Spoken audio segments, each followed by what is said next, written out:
Alors le Chumash, lundi 3 Adar Tetzavé, suite chapitre 28. Tu prépareras aussi des chatons d'or. Tu feras des chatons. Le minimum du pluriel de chatons est 2. On ne t'explique ici, dans ce paragraphe, qu'une partie de leur objet. Le reste de l'explication figurant dans le passage relatif au pectoral.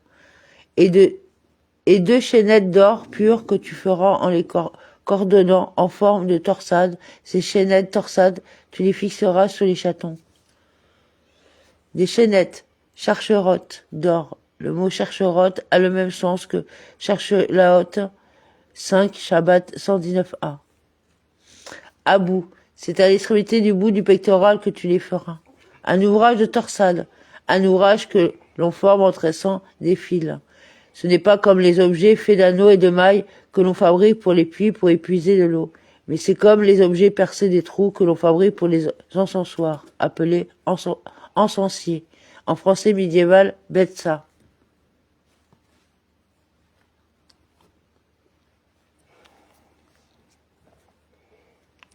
Tu donneras les chaînettes, des torsades faites comme des cordes tressées sur des chatons. Ce n'est pas ici qu'est prescrite la fabrication des chaînettes, ni la manière dont elles doivent être placées. Et le verbe tu feras employé dans ce verset, de même que tu donneras, n'est pas à l'impératif, mais au futur. C'est plus loin, au verset 24, qui sera prescrit de les faire et de les placer. Il n'en est question que dans le présent verset, que pour faire connaître en partie l'emploi des chatons qu'il faut confectionner avec le éphod. Ce qui est écrit ici est destiné à te faire savoir que tu auras besoin de ces chatons, car lorsque tu feras des chaînettes à placer au bout du pectoral, tu devras les placer sur ces chatons.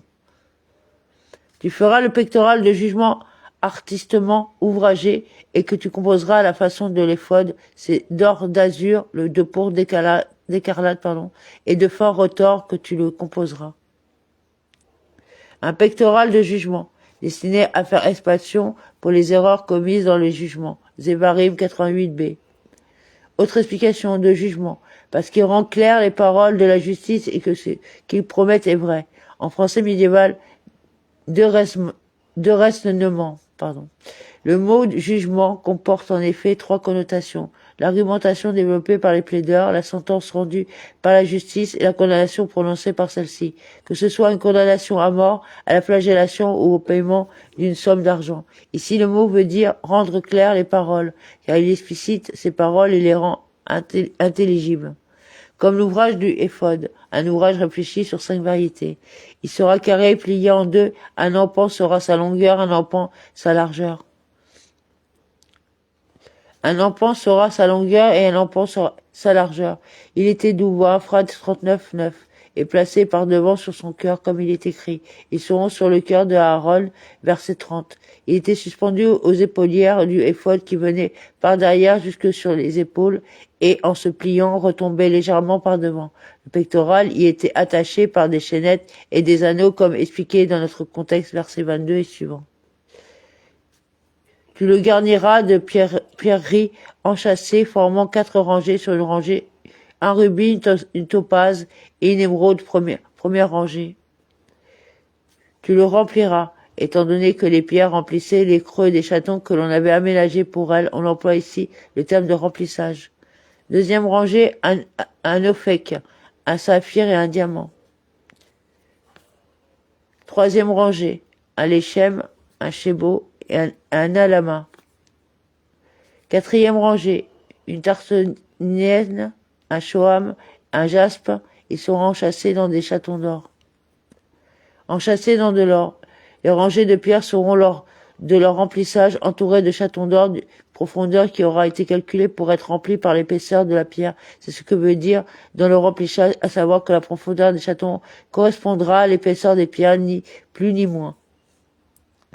Ces pierres portant les noms des fils d'Israël sont au nombre de 12. Selon ces mêmes noms, elles contiendront gravés en manière de cacher le nom de chacune des 12 tribus.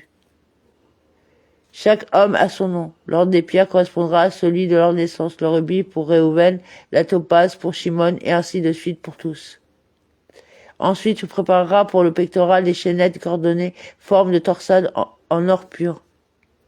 sur le pectoral, c'est-à-dire pour le pectoral, pour fixer les chaînettes à ces anneaux, comme expliqué plus loin dans notre contexte. Les chaînettes, chercherotes. Le mot chercherote évoque l'idée de racine, shorachim, d'un arbre lesquels ont pour fonction de le maintenir et de le garder fermement enfoncé dans le sol.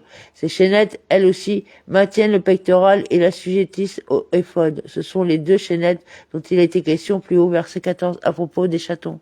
Le grammairien Menachem ben Sarouk explique le mot chercherote dans le sens de racine. Et il est de l'avis que le deuxième Reich de ce mot constitue un ajout, tout comme le même de Shilshom, avant-hier, ou celui de Rekam, vide. Je ne partage pas son opinion et je pense que le mot hébreu chercherote correspond au terme cherchelet de la Mishnah Kelim 14.3. Abou, Gavlut. Le mot Gavlut a le même sens que Migbalot, tel, employé plus haut, verset 14. Tu les fixeras par des anneaux qui seront au bout de Gévoul, du pectoral. Le mot Gévoul veut toujours dire extrémité en français médiéval, à sommeil.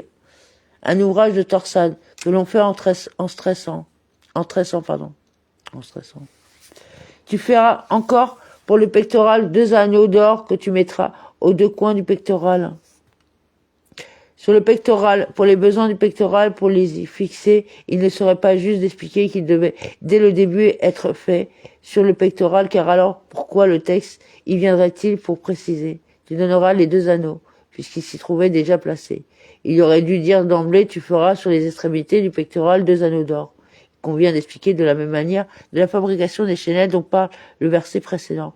Sur les 2 extrémités du pectoral, aux 2 coins qui sont à hauteur du cou, à droite et à gauche, et qui se présentent face aux épaulières du éphod. Puis, tu passeras les 2 torsades d'or dans les 2 anneaux placés au coin du pectoral. Tu donneras les 2 torsades d'or. Il s'agit des chaînettes à bout, dont il vient d'être question, verset 14, dont il n'est pas spécifié où elles devaient être attachées au pectoral.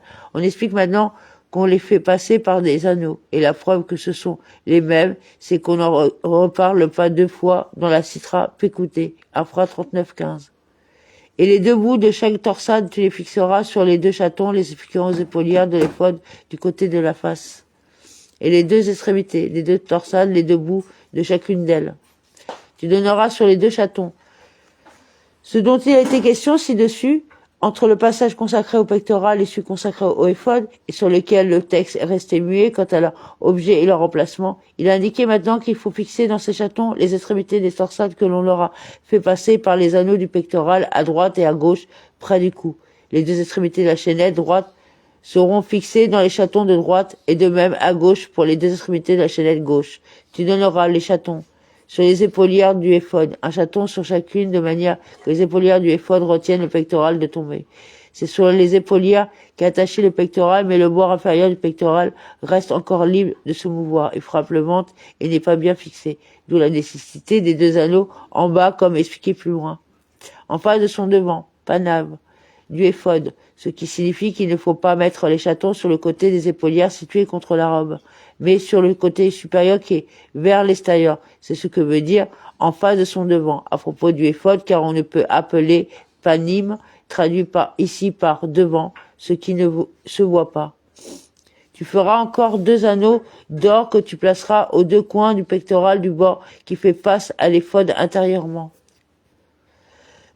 Sur les 2 extrémités du pectoral, ce sont ces 2 coins inférieurs à droite et à gauche. Ce sont bord qui est vers le côté du éphod vers l'intérieur.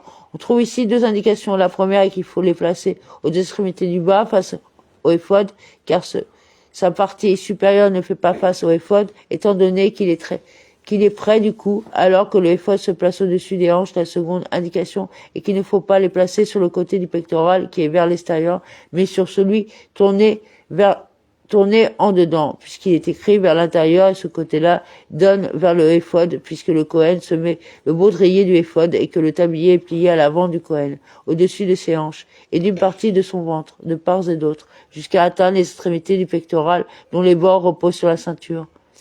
Et tu feras 2 autres anneaux d'or que tu fixeras aux 2 épaulières de l'éphod par le biais au côté extérieur à l'endroit de l'attache au-dessus de la ceinture de l'éphod.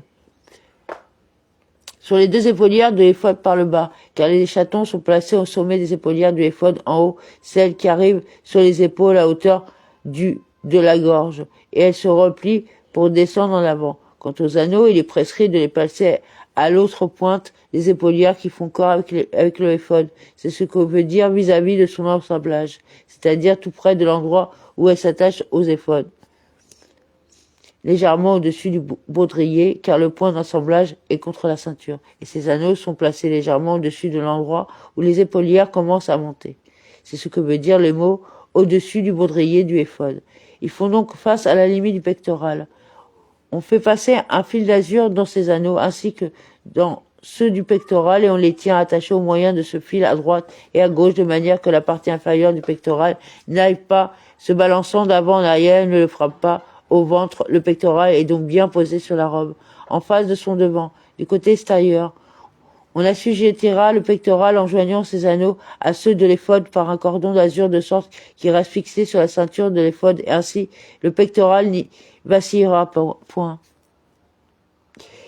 Ils assujettiront, vekir kesu, le pectoral dans le sens de fixation comme contre la conjuration verrouxée des hommes, Téhilim 31-21, c'est-à-dire des associations de méchants, liés ensemble ou dans, et les collines resserrées, Vera Rekassim, seront changées en vallées, Yeshaya 44, c'est-à-dire des collines trop proches les unes des autres pour que ce soit d'un accès aisé la vallée qui les sépare. Leur proximité rend cette vallée abrupte et profonde. Ces collines-là seront un jour changées en une vallée bien aplanie dans laquelle il sera facile de marcher. Pour qu'il soit sur le baudrier du éphod, pour que le pectoral soit bien fixé au baudrier du éphod, et il ne bougera pas.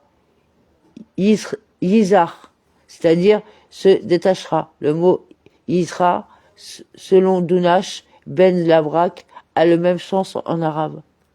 Et Aaron portera sur son cœur, lorsqu'il entrera dans le sanctuaire, les noms des enfants d'Israël inscrits sur le pectoral du jugement, commémoration perpétuelle devant le Seigneur. Tu ajouteras au pectoral du jugement les Urim et les Tumim pour qu'ils soient sur la poitrine d'Aaron lorsqu'il se présentera devant l'Éternel. Aaron portera ainsi le destin des enfants d'Israël sur sa poitrine devant le Seigneur constamment. Amen. Les Urim et les Tumim, constitués par le nom divin écrit en toutes lettres, qui portaient dans les replis du pectoral, grâce à quoi il rendait cher, Meir et vrai, Métamem, ces paroles, Yoma 73b. À l'époque du deuxième temple, le pectoral était présent, car il ne se pouvait pas que le Kohen Gadol puis officier sans porter l'ensemble des vêtements sacerdotal. Mais il ne contenait pas le nom divin Yoma 21b. Et c'est en raison de cette inscription qu'il s'appelle jugement, comme il est écrit. Il interrogera pour le jugement des Urim devant Hachem. Bamidbar 27-21. Le jugement des fils d'Israël, un objet au moyen duquel ils porteront jugement, afin de décider s'il faut faire une chose ou non. Et selon Midrash, le pectoral est appelé jugement, parce qu'il sert à faire expiation pour les erreurs dans le jugement, voulant dire par là qu'il y a pardon pour les jugements. Amen. C'est là.